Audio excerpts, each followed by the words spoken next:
Today is day 15 of our 90 days to taxes, where I am taking new business owners or business owners that may not be very organized and helping you get organized and get ready for tax season. Today was all about independent contractors and employee classification. So making sure that you are classifying your workers properly. There is a whole issue, and it's a highly audited issue by the IRS, by states, regarding employee classification. And what I mean by that is a lot of small businesses will categorize their workers as independent contractors when legally they are supposed to be categorized as employees. And that's an issue. A lot of small businesses don't even realize it's happening. When that happens, though, they open themselves up to a whole slew of problems.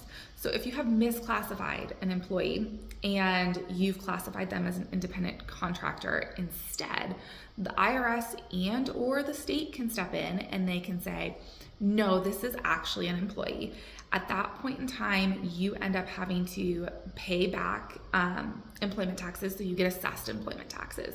Your payroll tax returns are then considered not correct, so you have potential penalties and interest there. You have issues where you have not paid into unemployment for those employees, so you have unemployment that you have to pay into, potentially on-filed or incorrect unemployment returns. Workers' compensation issues where you haven't been paying workers' compensation on those workers.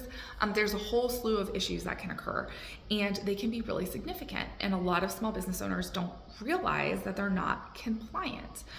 So I have a little bit of a longer video that goes over in more depth how the IRS and how different states determine if that worker is an employee or an independent contractor.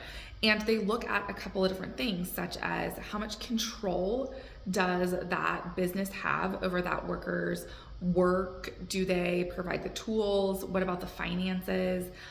Who determines how that worker is paid? How are they paid? Is that worker, do they have other clients? Are they truly running a business, and are they self-employed? Or is this their only person that they're working for?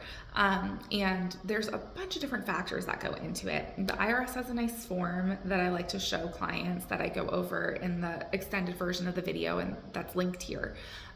And that, essentially goes over what are the factors that the IRS may consider.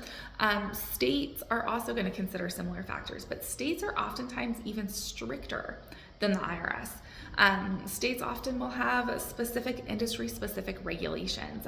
So go ahead and check out the longer video if you're interested. Otherwise, I will see you guys next time.